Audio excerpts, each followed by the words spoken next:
I'm Allison Whalen, and you're listening to The False Trade-Off, a podcast for working parents, HR leaders, and anyone who is committed to proving that working parents can be successful at work and at home, and that it's not an either-or trade-off. Each week, we'll dive into some of the most challenging, complex, and sometimes controversial topics related to parental leave and navigating life as a working parent. Because in order to break the false trade-off, we need to address these topics head-on.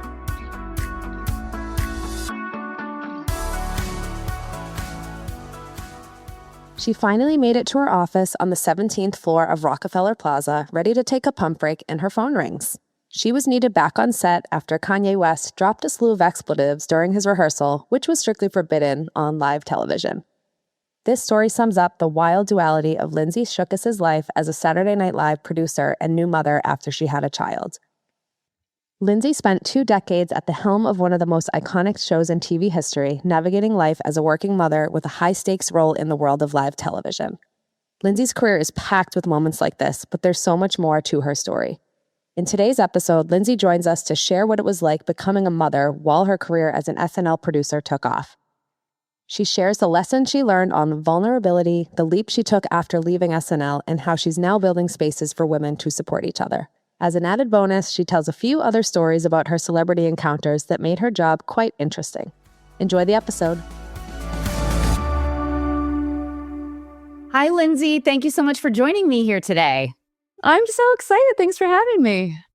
This is going to be so hard to fit in all of the things that I want to fit in the next 30 minutes. So I'm going to dive right into it. There's so much that you have done throughout your career as a mother, your sort of post-SNL career. But I want to actually rewind the clock a little bit and start with you sort of setting the scene around, you started your career at SNL. You were there for 20 years. What was it like in the earliest days? What exactly is a producer at SNL? Well, I want to be very clear. I didn't start as a producer. I started as an assistant to a producer when I was 22. I always laugh, like I moved to New York without a job, and 5 weeks later, I started as an assistant at SNL. So to me, the beginning was just a little bit like, how is this a job? Like, why didn't anyone tell me you could like aim for this? Because it really was, I would say, like a little bit of luck and a little bit of drive that landed me there. So I just, the first couple of years, I was just taking it in and really trying to like learn, like understand what it is. And I always say, like, I was a job collector as an assistant. Like, there had been a lot of people who were in my department who had been there for a long time, and they were kind of getting sick of some of the younger stuff, the stuff that like, show up at a shoot upstate at 6 a.m. And I was like, I'll do it. So I just kept collecting jobs nobody wanted. And I had a boss who believed in me. She kind of saw something special in me. And so, yeah, I mean, it was just learning. And I also started in a time when it was like Tina Fey, Maya Rudolph, Jimmy Fallon, Tracy Morgan, Will Ferrell had just left. So I had these strong women that I was kind of coming up underneath. And I just worked constantly. That's like, and I always laugh because 30 Rockefeller's on 50th Street and I lived on 50th Street. So I literally just walked one block back and forth every single day. And that's about it. And did you get involved in 30 Rock at that same period of time, or was that after you got promoted to producer? Because at some point you were a producer on 30 Rock as well, right? I did, but I'm realizing I did not answer your question about what a producer is. So, asterisks. I got involved with 30 Rock because of Alec Baldwin. Alec Baldwin was going to that show, and Alec and I had a nice relationship, and so I kind of went over there to kind of start just being someone who could help him because it was such a like demanding job. And then I kind of just, again, job collected. I was like, oh, I can help with the photo shoots and the publicity and, figuring out, what kind of special guest stars we're going to bring in. So it was, again, a little bit of a fluke of just like having that nice relationship with Alec that led me to 30 Rock. Again, going back to the producer thing, there are so many different kinds of producers. You can be in the finances, you can be a creative, like writer producer, you can be a showrunner who really is based in creativity. I was a talent producer. So that was really about finding the hosts, finding the musical guests, really having my finger on the pulse of like what was coming out, what were the TV shows, what were the films, what albums. I had an incredible team that helped me because, one person can't watch it all. And then also in charge of finding new cast members on the show. Did you have like, because as you're saying all of this, even before you directly answer the question, I'm like, okay, so producer's doing everything, everything under the sun. Did you have a normal work week? Like, what were your hours? I mean, not normal for most people. It was what I would say is normal for us was like, every week we'd have a new host. So that person made each week different. But I always knew what a Monday was going to be like because we had a very distinct schedule. So, Tuesdays were writing nights. I would be at work late. Wednesdays were read-throughs. We'd read about 45 sketches and try and figure out what was going to be in the show. I'd be there around 10 or 11 p.m. Friday nights were late, so I kind of always knew if I always joked about like when I was dating post-divorce, like I would be like Wednesday nights at 10 p.m. were like the time I could like go out. It was like trying to find someone who like wanted to go out at 10. Meet me for a drink at 10. They'd be like, I'm asleep. Right. So not normal, but like it was the only thing I knew. My entire adult life, I was doing that schedule. So I kind of just created my life around that schedule. And back then, pre-kids, pre-marriage, what did you envision for your long-term career trajectory?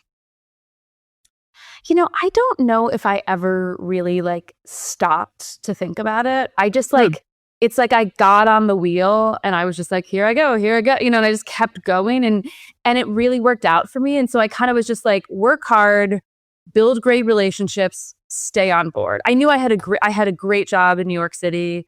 I constantly was told how cool my job was, right? Mm-hmm. And so you're like, I just kind of like got on board and then just worked my butt off to like stay on it. And then I would do specials and all these other things. So I wasn't ever like, oh, well, the future is like, I'm going to create my own company and create 7 different shows. I just was kind of like, be present, try and do this job. I was also, once I became my mom, I was like, that was enough of those 2 things combined. I was like, who knows? Right. Who knows where it's going?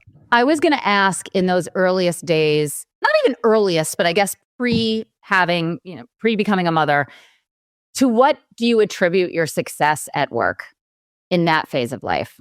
Yeah, I think beyond just like working hard, I would say I was good at, and I didn't know this, but I was good at being able to assess someone's needs. Like a host would come in on Monday.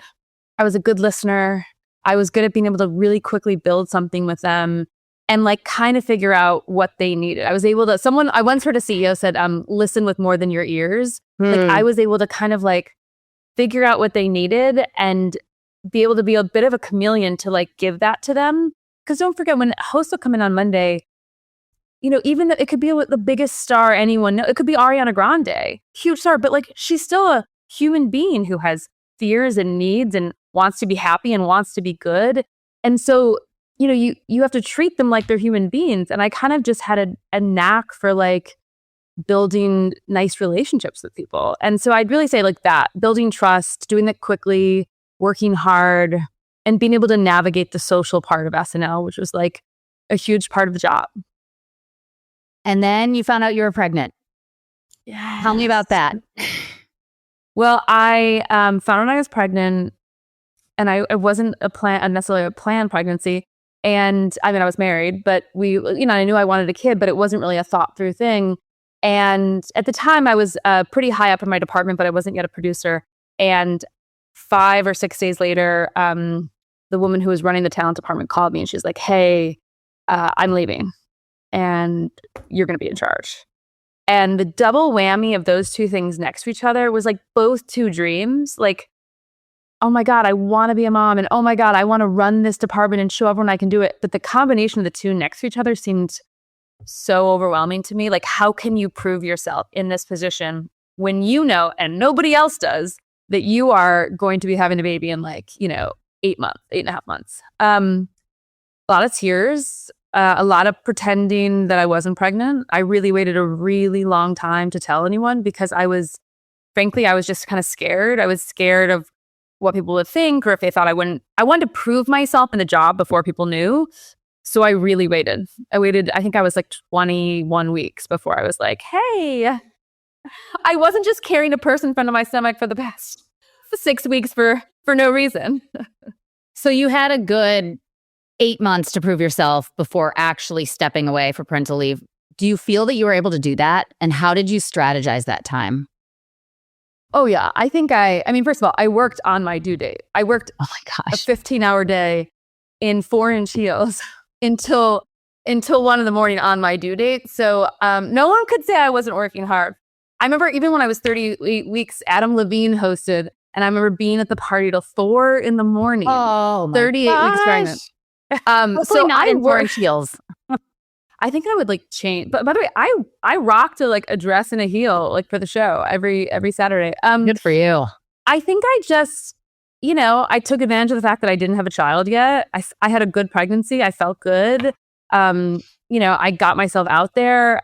I tried to learn the job. I really was like trying to just gather as much information as I could, and I hired a great assistant, and that was kind of it, And then also like I did have those 10 years prior behind me, so I had built up some street cred, as we might say. This is going to sound like a weird question, and I mean this in the best of ways, but did you take advantage of your pregnancy at all in like a way that you were able to sort of channel it into something that was super positive at work, whether it's building relationships faster or accelerating certain milestones? That's a great question. I don't think so, because I feel like I wasn't hiding it. Once I told people I wasn't like wearing baggy clothes, like I was definitely trying to like look cute. Like I wanted to be like, I can do this. I can like rock this job. But I kind of wanted it to like fade into the background. I didn't want to be like, I just didn't want to have that be the thing. I will say post motherhood, I definitely use it as a tool for building great relationships with other parents, other moms. Like, that really helps build connection, because you could have somebody who is so different from you and you could have never had anything else in common, but you're both moms. Right. It gives you a common ground of some sort. So I would say I used it more after the fact, although I only took like 5.5 weeks off after I had my daughter.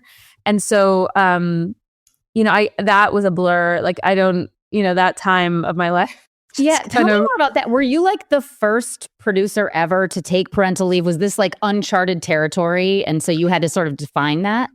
No, there were a few others, but there wasn't a well-defined policy. There wasn't. And honestly, in hindsight, I look back on that and that was a mistake. Like I thought I was being brave and I was like showing people that I worked hard. I wasn't thinking about that it showed other people, other women who worked underneath me, that you couldn't take, although I don't think we definitely didn't have a 12-week policy.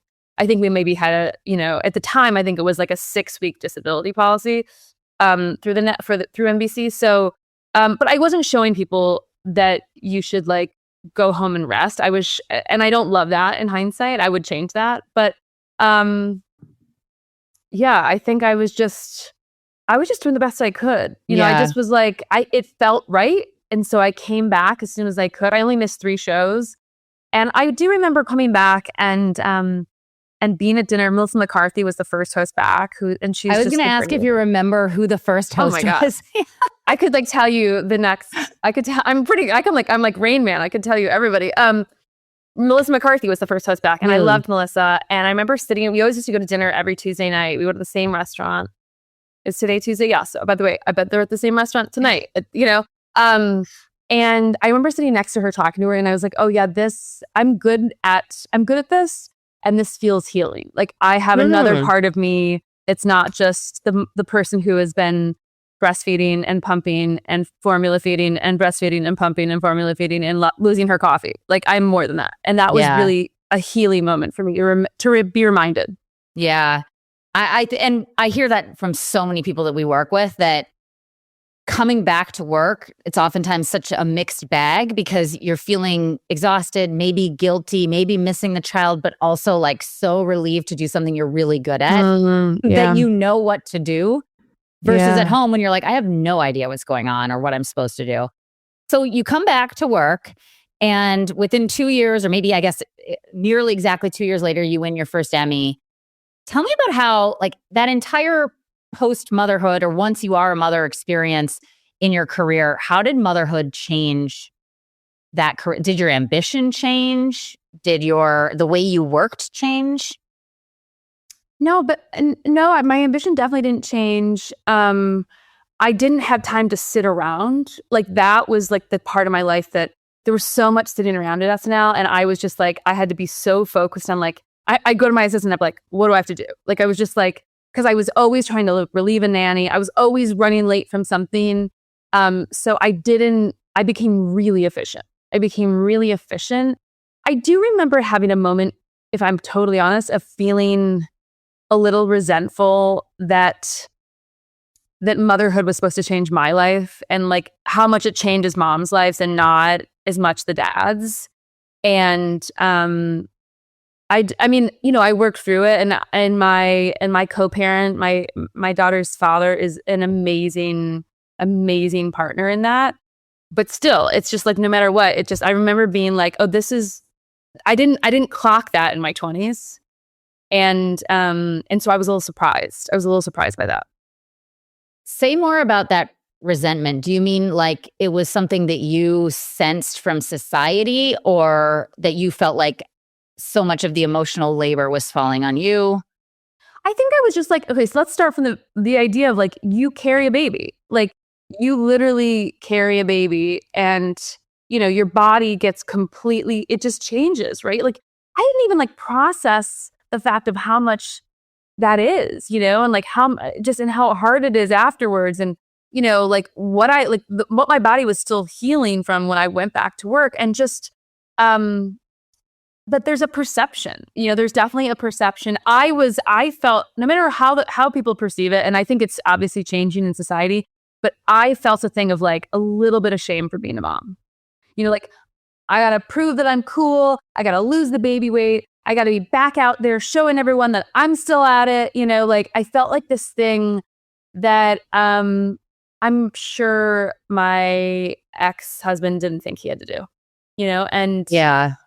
you know, and that could be also, I can look in the mirror and say that was probably something I told myself too. I'm part of the problem, but I just remember feeling there was like a little chip where I was like, oh, this isn't what I thought. I loved it. I loved being a mom. But I was like, oh, I didn't expect to have that, like, the difference between being a woman and a man. Yeah. With parenthood. It's interesting to hear you talk about it because it sounds very similar to some of the feelings I had, but maybe slightly different because of the industry. Like I felt very resentful that I worked in tech at the time. And it was more like it was more like traditional motherhood bias, what I felt and I have no idea whether there was a bias, but I felt that I've been gone for 3 months, but all these other dads didn't take that time or split up the time, and nobody looks at them and asks, can she still hack it? And I deeply resonate with the way that you described, like I was such a workaholic, and I believed that that was the key to my success, and then I could not work that way when I returned. And so I struggled with a lot of that lack of confidence. And I think it's so interesting when you see, and I know you have one child, we see a lot of people say when I had my second child, I didn't question myself because I knew like this is I could do it. You know, and that there's a lot of societal things that go on with this. So anyway, it's just so interesting to hear you talk about that. I mean, I remember distinctly like there was a show where Kanye West was a musical guest, and it was the dress rehearsal. And, you know, I was pumping, I had like terrible breastfeeding issues, but I was determined, you know, someone said like, I tried to make breastfeeding into like an Olympic sport, you know, or like, I just give up, like, it's okay. But I was like, no, I will not. And so I had the hospital grade pump. I just carried with me everywhere. By the way, that thing is not light. Yeah. That thing is heavy, carried with me everywhere I went.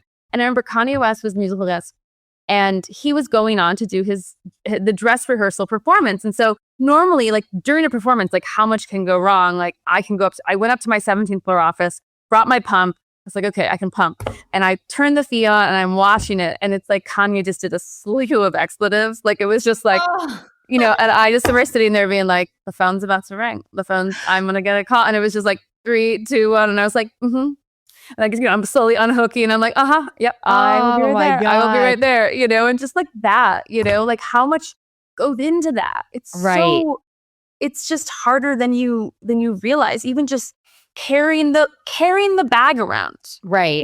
You're carrying an emotional bag, and you're actually carrying a literal bag filled with milk that you got to get in the fridge ASAP. Oh my gosh.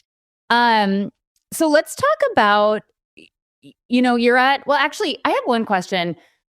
I'm curious if there were any specific hosts, you don't have to name names, but if you have stories about like that sort of parenthood and how that shifted your perspective with them, or if there was anything that you learned from any of the hosts around parenthood. Just because I imagine once you became a mother, you're now more aware of that role. And did you start to see the hosts who were parents in a different way and interact with them in a very different way? I would say beyond just having like an avenue for more connection, I think it kind of broke me down a little bit. It made me more vulnerable. Up until that point, I think I was really always trying to like keep it together, be cool, be calm. Don't let them see you sweat. Be perfect. Let people think you're perfect, even though nobody did. And then after, there was just I had so much pressure. I just felt all this pressure that it eventually cracked me. And I started being, I think just because I didn't have, it's like if you don't have enough, if you have no place to go, you just start to crack. And it really changed me. And so I started being more vulnerable. I started letting people in more. I started talking about my own things, more stresses. I'm not having my best day. I'm feeling a lot of fear because of, first time mom. And I think so. And then that ended up helping me build more layered relationships. So I think, obviously I think having the connection of a parent is always, you get it. It's funny. I met a woman in my lobby. I live in a huge building and we have a friend in common and she has an 18-month-old. And it was just like, you could tell instantly. I was like, she was carrying a huge box of diapers like on her, like it was a kid. And she's got the stroller and the baby's crying. And I just was like, can I carry this? Let me carry the diapers. And I was like, oh girl. I was like, I remember like the days where you're just like, they're endless. And so like, you just remember it. You're like, yeah, like and every parent remembers it, Mm-hmm. So it's, I found it just to be a bonus for connecting with people, all types of people. I mean, Elon Musk has kids, like there's, no matter who it is, it's like, if they have a child, you just have a different thing. You have something else to ask about. Yeah. You left SNL in 2022. What was that decision-making process like for you? I mean, as you can imagine, it was wild because I had been there my entire adult life. I was 22 when I started. I left when I was 42. So it was incredibly scary. It was, I mean, thinking back, I was just like, oh, it was like my family, my friends. When I got married to my ex was from SNL. I met him at SNL. And so we had like 70 people from SNL at our wedding. Like it was just everything about my life was SNL. So I was really scared. And I would say it was a wobbly process. It wasn't like I was just like, everything's great, I'm ready. Like it was crazy. And you didn't know what was coming next, right? Like you specifically took a beat to figure out what am I going to do? I took a leap and a beat. I took a leap and a beat. And you know what? I have to tell you, one of my dear friends said to me, he's like, you don't know where it's all headed. And like, who knows what you could be doing in 5 years? And instead of that being scary, it's like a flipping of the switch of like, how exciting is that? It could be anything. And what I have found since I left is that, first of all, I believe in the idea of like goodness out, goodness back. Like my life has transformed and become so just incredibly rewarding. I'm doing so many things I love, so many different things. And there's some things I'm doing now that if you had told me 2 years ago, I would have been like, there's no way. There's no way that would be and so I stand by that idea of like, when you shoulders back, palms up, I have a friend who says, go where there's light and heat. Like, I mean, the world is your oyster. So I'm really, I believe that there's a lot of things could happen the next 5 years. And it used to scare me. And now I'm like, how lucky am I? It's exciting. Say more about what you're working on now, because I want to make sure we reserve enough time to talk about that, because it's so cool. Well, do you have 7 days? I know. My mother would say I'm doing too many things. I have kind of picked up a very portfolio lifestyle, I guess I would say. But some of the main things I'm doing, I'm working on a documentary, which isn't announced yet, so I won't talk about it. But working on a documentary, a sports documentary. I have my women's community, Women Work fucking hard. And then I'm doing so much public speaking. I just created this business. It's something that I've always loved and always wanted to do. And I've built this business over the past year and a half that's just taking me all over the world and talking to, and meeting so many people. And it's been like the greatest gift. I've always loved getting on stage, and then to get to do it in a really fun way and like write and perform something, it's just been a really awesome blessing. Let's talk about the speaking, because when I heard about this, I was like, oh my gosh, I wish that I could get like a private viewing of this. The 48-hour best friend. Say more about what it is and who your typical audience is, because I think that's also really interesting. Yeah. Well, I mean, it basically, like, the idea was I had to build relationships like so quickly. I had to make someone my best friend in 2 days between Monday and Wednesday when I was at SNL. So it's like, how do you do it? Like, what are the ways to do it? It's a lot of storytelling, a lot of like, fun stories, but then it's actually like, how do you build trust? Like, we all, what I've learned through like traveling around is that like everybody wants to be considered trustworthy, but like nobody really thinks about how do you do it? And so I kind of break it down into things that I think are really useful. And really accessible. They're not like, you don't have to change your life to do these things. And then I kind of just, I tell a lot of fun stories and make fun of myself a lot. Yeah. Because again, I was saying, like, because everyone wants to be considered trustworthy, I've spoken to banks and salespeople and HR communities and athletes. And I mean, there's no one group, because it's really kind of, if you need to build relationships, you gotta learn how to have good ability to build trust. And then Women Work Fucking Hard. What was the original impetus for forming that community? So I did it with my best friend. We met on our first day of college. We started in 2018. It truly was meant to be a one-off. I was still at SNL, and I had a friend who was a single mom trying to build this business in New York City, and she was having trouble. And I was like, I know so many awesome women who would love to work with you. So I called Kristen, my best friend, and I was like, hey, I want to throw a party. I want to invite 50 interesting women, not our best friends. That was like my really big point, was like I don't want to just have a room full of, I want it to be like, I want to put feelers out, people we don't even know, and let's call it Women Work Fucking Hard. And so it started that night, and there was like magic in the room, and people kept being like, what's the catch? And we were like, the catch is find free women in this room that you haven't met before and figure out how you can help them. And that kind of just was the beginning of like trying to help women change the way they think about helping other women, and just putting it more to the forefront of your mind. Like, we all have incredible networks and resources and purchasing power and voices. What if you actually use them 15% more, 20% more? What if you needed, you were going to buy an ornament and you're like, I'm going to make sure it's women found it. I mean, I will tell you, it becomes a little pressuresome during the holidays. Because it's all I talk about. So I'm like, I can't just like go to Amazon. I'm like, I'm always just like, oh my God, I have to. It puts a lot of pressure on it, but like, I love it. Like, it's like, we just had a holiday market last week where we had 12 women founders come into a space and sell gifts to our community. It's been a joy. That's amazing. I mean, I have benefited so much from women who have helped me out along the way. And so I just think it's so incredible to think, because also like at this stage in my career as well, I can help a lot of women, but I also need a lot of help. And so it's cool to think about which angle are you going in, and that you don't need to wait until you're super, super successful to be able to help those around you.